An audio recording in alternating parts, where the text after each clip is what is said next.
Okay, welcome back. ഇന്ന് നമ്മൾ വളരെ ഇൻട്രസ്റ്റിംഗ് ആയിട്ടൊരു കാര്യം പറയാൻ പോകുന്നത്. അതായത് നമ്മൾ ഇതിന് മുമ്പെല്ലാം അല്ല തൊട്ട് മുമ്പെല്ലാം പറഞ്ഞുകൊണ്ടിരുന്നത് ഇൻ്റഗ്രൽസിനെ കുറിച്ചാണ്. അവിടെ എല്ലാം നമ്മൾ സ്ഥിരം കണ്ടിട്ട് സാധനമുണ്ട്. എന്താ? Area under the curve. ഇതെന്താണെന്ന് ചോദിച്ചാൽ, ഇപ്പം നമ്മുടെ കയ്യിലൊരു കർവുണ്ട്. ഈ കർവിൻ്റെ ടോട്ടൽ ഏരിയ കിട്ടാൻ നമ്മൾ എന്ത് ചെയ്യും? നമ്മൾ അതിൻ്റെ അണ്ടറിൽ ഒരുപാട് കൊച്ച് റെക്റ്റാങ്കിൾസിനെ കൺസിഡർ ചെയ്ത് ആ ഓരോ റെക്റ്റാങ്കിളിൻ്റെ ഏരിയ കണ്ടുപിടിച്ചിട്ട് അതിനെല്ലാം സമ്മപ്പ് ചെയ്താൽ ഈ ടോട്ടൽ ഏരിയ കിട്ടും. ഇതാണ് നമ്മൾ കണ്ടേ, എന്താണ് ടോട്ടൽ ഏരിയ. ഇതേ കാര്യം നമുക്ക് വോളിയത്തിൽ അപ്ലൈ ചെയ്താലോ? അതാണ് നമ്മളിന്ന് പറയാൻ പോകുന്നത്. അതായത് നമ്മൾ എന്താണോ ഏരിയ ചെയ്തത്, ഒരു വലിയ ഏരിയ കിട്ടാൻ ഒരുപാട് കൊച്ചു കൊച്ചു പീസുകളാക്കി മുറിച്ച് ഓരോന്നിൻ്റെ ഏരിയ കണ്ടുപിടിച്ച് അതിനെ എല്ലാം സമ്മപ്പ് ചെയ്യുന്ന അതേ ടെക്നിക്, അതിനെ നമ്മൾ വിളിക്കുന്നതാണ് റെയ്മാൻ സം എന്ന് വിളിക്കും. നമ്മൾ പേര് പറഞ്ഞില്ലാന്നേ ഉള്ളൂ. ആ ടെക്നിക്കിൻ്റെ പേര് റെയ്മാൻ സം. അതേ കാര്യം തന്നെ നമ്മൾ വോളിയത്തിൽ അപ്ലൈ ചെയ്യുമ്പോൾ. ഓക്കെ, എന്താണെന്ന് കറക്റ്റ് കാണിച്ചിട്ട് എന്താ നോക്ക്. നമ്മുടെ കയ്യിൽ ഒരു സിലിണ്ടർ ഉണ്ട്. കണ്ടാണ്ട് 3D ആയിട്ടില്ലേ? നല്ല രസമില്ലേ? ഓക്കെ, എനിക്ക് ഈ സിലിണ്ടറിൻ്റെ ടോട്ടൽ വോളിയം കണ്ടുപിടിക്കണം. ഞാൻ എന്ത് ചെയ്യും? ഓക്കെ, ഇപ്പോൾ ചില ആൾക്കാർ പറയും സിലിണ്ടറിൻ്റെ വോളിയം അറിയാതിരിക്കുക ഇത്രയും മണ്ടനാന്നോ. ഞാൻ ഇതൊന്ന് ഡെമോൺസ്ട്രേറ്റ് ചെയ്യട്ടെ. It's just for A demonstration purpose. Okay, എൻ്റെ എല്ലാ സിലിണ്ടർ ഉണ്ട്. ഓക്കെ, എനിക്ക് ഈ സിലിണ്ടറിൻ്റെ ഫുൾ വോളിയം കണ്ടുപിടിക്കണം. ഞാൻ എന്ത് ചെയ്യും? നമുക്ക് അവിടെ ഉപയോഗിച്ച അതേ ടെക്നിക്ക് ഉപയോഗിക്കാം. എന്താണെന്ന് ചോദിച്ചാൽ, നമുക്കിതിനെ ഒരുപാട് ചെറിയ ചെറിയ സ്ലൈസസ് ആക്കി മുറിക്കാം. ഓക്കെ, കണ്ടേ? ഒരുപാട് ചെറിയ ചെറിയ സ്ലൈസസ് ആക്കി മുറിക്കാം. ഈ സ്ലൈസസ് ആക്കി മുറിച്ച് ഇതിൻ്റെ അകത്തുള്ള ഓരോ സ്ലൈസും എന്തോന്നായിരിക്കും കാണിച്ചു തരാം. കണ്ടോ? എക്സ്ട്രാക്ട് ചെയ്ത് എടുത്തൊരു സ്ലൈസ് ആണ് ഇത്. കണ്ടോ? അതിൽ നിന്ന് ഈ സ്ലൈസ് എന്തോന്ന് നോക്കി. ഇതൊരു കൊച്ചു സിലിണ്ടർ അല്ലേ? ഓക്കെ, ഈ സിലിണ്ടറിന് ഒരു വിഡ്ത്ത് ഉണ്ട്, DX. മനസ്സിലായി? അവിടെ നമ്മൾ DX വേണ്ട. ഇവിടുത്തെ എക്സാമ്പിളിൽ നമ്മൾ മുറിക്കുന്ന ഓരോ റെക്റ്റാങ്കിളിൻ്റെയും വിഡ്ത്ത് DS ആണെങ്കിൽ, ഈ കേസിൽ നമ്മൾ മുറിക്കുന്ന ഓരോ ചെറിയ സിലിണ്ടർ സ്ലൈസിൻ്റെയും വിഡ്ത്ത് DX. ഓക്കെ, അതുപോലെ തന്നെ അതിൻ്റെ ഈ സർഫസ് ഏരിയ ഉണ്ടല്ലോ, അതെന്തായിരിക്കും? πr². കാരണം ഈ ടോട്ടൽ സിലിണ്ടറിൻ്റെ റേഡിയസ് എന്ന് പറഞ്ഞാൽ 6. അപ്പം അതിൻ്റെ അകത്ത് നിന്ന് എടുക്കുന്ന ആ സർഫസ് ഏരിയ എന്തായിരിക്കും? πr². അപ്പോൾ ഈ ചെറിയ സിലിണ്ടറിൻ്റെ വോളിയം എന്താ ആക്ച്വലി? എന്താണെന്നറിയോ? ഏരിയ ഇൻറ്റു ഹൈറ്റ് അല്ലെങ്കിൽ ഏരിയ ഇൻറ്റു വിഡ്ത്ത്. കാരണം വോളിയം എന്ന് പറഞ്ഞാൽ നമുക്ക് ഓൾറെഡി അറിയില്ല. വോളിയം എന്ന് പറഞ്ഞാൽ എന്താ? ഏരിയ ഇൻറ്റു ഹൈറ്റ് അല്ലേ? അതേ കാര്യം തന്നെ നമ്മൾ ഇവിടെ ഉപയോഗിക്കാൻ പോവാ. ഈ കാണുന്ന കൊച്ച് സിലിണ്ടറിൻ്റെ വോളിയം എന്തായിരിക്കും? πr² into DX. അതായത് ഏരിയ ഇൻറ്റു DX ആണേ. അപ്പോൾ നമുക്ക് എന്ത് കിട്ടി? ആ ചെറിയ സിലിണ്ടറിൻ്റെ വോളിയം കിട്ടിയേ. അതിനെല്ലാം കൂടെ ടോട്ടലി സമ്മപ്പ് ചെയ്ത് ഈ വലിയ സിലിണ്ടറിൻ്റെ വോളിയം കിട്ടുമല്ലോ. അതേ ഉള്ളു. അതാണ് ടെക്നിക്. ഓക്കെ, ഇപ്പം നിങ്ങൾ ചിലത് ചോദിക്കും, എന്നാൽ ഈ ഓരോ ചെറിയ ചെറിയ സിലിണ്ടറിൻ്റെ ഏരിയ കണ്ടുപിടിച്ചിട്ട് അതിനെ കൂട്ടുന്നതിനെക്കാട്ടി വലുതല്ലേ വലിയ സിലിണ്ടറിൻ്റെ ഏരിയ കണ്ടുപിടിക്കുക. കാരണം നമുക്ക് ടോട്ടൽ വിഡ്ത്ത് അറിയാലോ, X. പിന്നെ അതിന് ഓരോ DX എടുക്കുന്നത്. ഞാൻ ഇതിപ്പോഴും പറഞ്ഞല്ലോ, ഞാൻ ഇത് വലിയ കുറേ കാര്യങ്ങൾക്ക് മുമ്പുള്ള ഡെമോ തുടങ്ങുന്നേ ഉള്ളൂ. ഓക്കെ, അതുകൊണ്ടാണ് അതേ ടെക്നിക്ക് നമുക്ക് ഇവിടെ അപ്ലൈ ചെയ്യാവുന്നതാണ്. ഓക്കെ, ഇപ്പോൾ ഇവിടെ നോക്കി. ഇവിടെ ഞാൻ 50 പീസസ് ആക്കി എല്ലാം മുറിച്ചിട്ടുള്ളൂ. അപ്പോൾ ഞാൻ അതിലും ചെറിയൊരു പീസാക്കി മുറിച്ച് അതിൻ്റെ സ്ലൈസ് കട്ട് ചെയ്തെടുത്താൽ നമുക്ക് വെളിയിൽ കിട്ടുന്ന വലിയൊരു സിലിണ്ടർ ആയിരിക്കും. മനസ്സിലായോ? ഓക്കെ, ഇനിയിപ്പോൾ 50 പീസ് ഞാൻ ഇതിനുമായിട്ട് 1000 പീസായിട്ട് കട്ട് ചെയ്യുന്ന വെച്ചോ. അപ്പോൾ എന്ത് പറ്റും? ഈ എക്സ്ട്രാക്ട് ചെയ്തെടുത്ത ഈ സ്ലൈസ് ഇല്ലേ, ഇത് എക്സാക്ട്ലി ഒരു എന്താവുമെന്നറിയോ? ഒരു സർക്കിൾ പോലെ നമുക്ക് ഫീൽ ചെയ്യും. അതായത് DX വളരെ ചെറുതായിരിക്കും. മനസ്സിലായോ? എങ്ങനെയുണ്ട് 3D? നല്ല രസമില്ല? ഞാൻ കറക്കി ഭ്രാന്ത് എടുപ്പിക്കുന്നില്ല. ഓക്കെ, മാറിപ്പോയി. ഓക്കെ,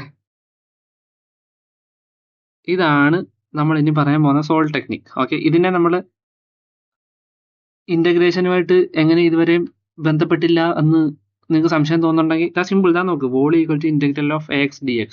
അതായത് നമ്മൾ ഈ AX dx എന്ന് പറഞ്ഞാൽ എന്താ? ഓരോ ചെറിയ സിലിണ്ടറിക്കൽ സ്ലൈസസിൻ്റെ വോളിയമാണ്. അതിനെല്ലാം കൂടെ സമ്മപ്പ് ചെയ്യുന്നു. Okay, that's all. ഇനി ബാക്കി എക്സാമ്പിൾസ് കുറേ പറഞ്ഞുതരാം. ഇതാണ് ബേസ് ഐഡിയ, നിങ്ങൾക്ക് വേണം. ഓക്കെ, ഇതവിടെ ഇച്ചിരി ചലഞ്ചിങ് ആയിട്ട് തോന്നുന്നത് ഞാൻ പറയാം. ഇതിപ്പോൾ ജസ്റ്റ് വെറുതെ സിലിണ്ടർ മാത്രമല്ല. ഇത് നോക്ക്, ഇതെന്താ? ഇത് സിലിണ്ടർ ആണോ? അല്ലല്ലോ, ഇതൊരു റഗ്ബി ബോളൊക്കെ പോലെ ഇരിക്കും. ഓക്കെ, ഇതിൻ്റെ വോളിയം ഓക്കെ, ഇത് 3D അല്ലേ? എനിക്ക് 3D വെച്ച് കളിക്കാൻ ഭയങ്കര രസമാണ്. ഓക്കെ, ഇനി ഇതിൻ്റെ വോളിയം കണ്ടുപിടിക്കാൻ പറഞ്ഞാൽ നിങ്ങൾ എന്ത് ചെയ്യും? സെയിം ടെക്നിക്, നമ്മൾ നേരത്തെ അപ്ലൈ ചെയ്ത അതേ ടെക്നിക്ക് തന്നെ നമുക്ക് ഇവിടെ അപ്ലൈ ചെയ്യാം. നമുക്ക് എന്ത് ചെയ്യാം? നമുക്കിതിനെ ഒരുപാട് സ്ലൈസസ് ആക്കി മുറിക്കാം. ഓക്കെ, ഒരുപാട് സ്ലൈസസ് ആക്കി മുറിക്കാം. ഇതിൽ നിന്ന് ഓരോ സ്ലൈസ് വെളിയിലെടുത്താൽ എങ്ങനെ ഇരിക്കും? കണ്ട, ഇങ്ങനെ ഇരിക്കും. കണ്ടോ?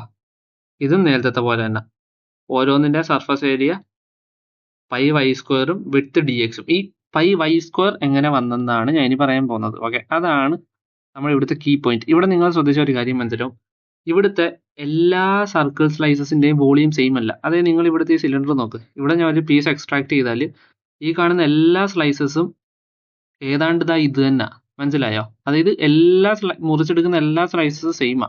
പക്ഷെ ഇവിടെ നോക്കാം, അങ്ങനെയൊന്നും അല്ല. ഈ നടുക്കുന്ന നമ്മൾ ഈ സ്ലൈസ് എടുത്തത്, അതുകൊണ്ട് ഇത് വലിയൊരു സർക്കിൾ ആയിരിക്കും, അല്ലെ വലിയൊരു സർഫസ് ഏരിയ ഉള്ള സിലിണ്ടർ ആയിരിക്കും. ഞാൻ എന്താ ഇങ്ങ് ഏറ്റവും ലെഫ്റ്റിൽ നിന്ന് എടുക്കുന്നതെങ്കിലോ, ഇവിടുന്ന് വല്ലോ, ഓക്കെ, ഇവിടുന്ന് വല്ലോ എടുക്കുന്നതെങ്കിലോ സ്ലൈസ് ചെറുതായിരിക്കും, മനസ്സിലായോ? സ്ലൈസ് അത്രയും ചെറുതായിരിക്കും. സോ നിങ്ങൾക്ക് ഒരു കാര്യം ശ്രദ്ധിച്ചാൽ മനസ്സിലാവും, ഇവിടുത്തെ സർഫസ് ഏരിയ വേരി ചെയ്യുന്നതാ. അതായത് ഈ കാണുന്ന ഓരോ എക്സ്ട്രാക്ട് ചെയ്തെടുക്കുന്ന സ്ലൈസസിന്റെ റേഡിയസ് വേരി ചെയ്യുന്നതാ. ഇനി അതാണ് നമ്മൾ പറയാൻ പോകുന്നത്. ഇവരുടെ റേഡിയസ് നമ്മൾ എങ്ങനെ മനസ്സിലാക്കും? റേഡിയസ് മനസ്സിലാക്കി എളുപ്പമാണ്, ശ്രദ്ധിച്ചു നോക്കിയാൽ മതി. കണ്ടേ, ഓക്കെ, ഇമേജ് എടുത്ത് ഈ ഓരോ സർക്കിളിന്റെയും റേഡിയസ് അല്ലേടെ ഈ കാണുന്ന കറസ്പോണ്ടിങ് വൈ വാല്യൂ. കണ്ട, ശ്രദ്ധിച്ചു നോക്ക്, ഈ കാണുന്ന ഇവിടം തൊട്ട് ഇവിടം വരെയുള്ള ഈ വാല്യൂ എന്നല്ലേ അതിന്റെ കറസ്പോണ്ടിങ് വൈ വാല്യൂ. ഓക്കെ, അതുപോലെ തന്നെ ഈ കാണുന്ന സെക്കൻഡ് സിലിണ്ടറിക്കൽ സ്ലൈസസിന്റെ റേഡിയസ് എന്ന് പറഞ്ഞാൽ അതിന്റെ കറസ്പോണ്ടിങ് വൈ വാല്യൂ അല്ലേ? മനസ്സിലായോ? നിങ്ങൾക്ക് ഒരു ഐഡിയ കിട്ടിയില്ലേ? ഓക്കെ, ഈ കാണുന്ന ഓരോ സ്ലൈസിന്റെയും കറസ്പോണ്ടിങ് റേഡിയസ് എന്താന്ന് ചോദിച്ചാൽ അവരുടെ കറസ്പോണ്ടിങ് വൈ വാല്യൂസാ. നിങ്ങൾക്ക് മനസ്സിലായില്ല? അത് ജസ്റ്റ് നോക്ക്, ഇവിടുത്തെ റേഡിയസ് നമ്മൾ എങ്ങനെ കാൽക്കുലേറ്റ് ചെയ്യുന്നത്? വേണ്ടേ, ഒരു പീസ് എടുത്ത് ഇതിന്റെ റേഡിയസ് എന്ന് പറഞ്ഞാൽ ഈ എക്സ് തൊട്ട് മീൻസ് ഈ എക്സ് ആക്സിസ് തൊട്ട് അതിന്റെ മേലോട്ടുള്ള റേഡിയസ് വാല്യൂ, അത് തന്നെയല്ലേ കറസ്പോണ്ടിങ് ഉണ്ട് വൈ വാല്യൂ. ഓക്കെ, അപ്പൊ അവരുടെ ഓരോരുത്തരുടെയും കറസ്പോണ്ടിങ് റേഡിയസ് എന്താ ഇവിടെ? Y value. ഓക്കെ, അപ്പൊ നമുക്കിനി ഓരോ സ്ലൈസസിന്റെയും ഓക്കെ ഇത് ഒരുപാട് പീസുകളാക്കി മുറിക്കണം, എന്നാലേ ആക്യുറേറ്റോ. കണ്ടില്ലേ, നമ്മുടെ ആക്ച്വൽ ഷേപ്പ് എന്ന് പറഞ്ഞാൽ റഗ്ബി ബോളാണ്. സ്ലൈസസിന്റെ എണ്ണം കുറവാന്ന് കണ്ടോ, ഒരു മെനയും കാണത്തില്ല. അപ്പൊ എത്രത്തോളം സ്ലൈസസ് ആക്കി മുറിക്കുന്നോ അത്രത്തോളം നല്ലത്. നമ്മൾ ഓൾറെഡി നമ്മൾ പറഞ്ഞിട്ടുണ്ടല്ലോ, ഡി എക്സ്, അതായത് എത്രത്തോളം പീസുകളാക്കി മുറിക്കാം അത്രത്തോളം ആക്യുറേറ്റ് ആവും ഇന്റഗ്രേഷന്റെ കേസിൽ. ഓക്കെ, ഇപ്പൊ നമുക്ക് എന്ത് കിട്ടി? നമുക്ക് ഓരോ സ്ലൈസിന്റെ ഏരിയ എന്തോന്നും കിട്ടി, അവരുടെ വിഡ്ത്ത് എന്താണെന്ന് അറിയാം. വോളിയം എന്തോന്നാ? Area into width. ഇതിന്റെ അകത്ത് ഓരോ സ്ലൈസസിന്റെയും ഏരിയ എന്തോന്നാ? Pi Y square. വിഡ്ത്ത് എന്തോന്നാ? D X. അപ്പൊ നമുക്ക് എന്ത് കിട്ടി? ഓരോ സ്ലൈസസിന്റെയും വോളിയം ഓൾറെഡി കിട്ടിയില്ലേ? Pi Y square into D X. ഇനി എന്ത് ചെയ്താൽ മതി? അതെല്ലാം കൂടെ സമ്മപ്പ് ചെയ്താൽ മതി. വേണ്ട, ഇന്റഗ്രൽ. ഓക്കെ, പക്ഷെ ഇവിടാണ് ചെറിയൊരു വ്യത്യാസം. നേരത്തെ നമ്മുടെ സിലിണ്ടറിൽ നമുക്ക് എന്താണ് ഒരു സ്പെസിഫിക് റേഞ്ച് ഒന്നുമില്ല, ഒരു ഹോൾ സിലിണ്ടർ. പക്ഷെ ഇവിടെ നമ്മൾ അങ്ങനല്ല, ഇവിടെ ഒരു ആക്സിസിൽ എടുത്തേക്കുന്നത്. ഓക്കെ, എക്സ് ആക്സിസിൽ എവിടെ എ തൊട്ട് ബി വരേക്കും എടുത്തേക്കുന്നത്. അപ്പൊ നമ്മുടെ ഈ ലിമിറ്റ് ഉണ്ട്, എന്ത്? എ തൊട്ട് ബി വരെ. അപ്പൊ എന്ത് വരും ടോട്ടൽ വാല്യൂ എന്ന് പറഞ്ഞാൽ? Pi Y square into D X. അതിനെ മൊത്തം ഇന്റഗ്രേറ്റ് ചെയ്യണം ഫ്രം എവിടെ തൊട്ട്? എ തൊട്ട് ബി വരെ. അതായത് നമ്മൾ ഏരിയയിൽ ചെയ്ത അതേ കോൺസെപ്റ്റ് തന്നെ.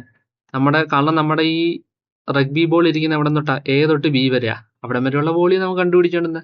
So integral from A to B. എന്താ സമ്മപ്പ് ചെയ്യുന്നത്?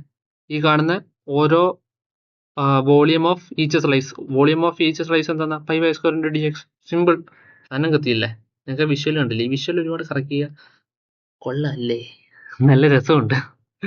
ഓക്കെ, ഇനി വേറെ സാധനം കാണിച്ചു തരാം. സ്പിയർ.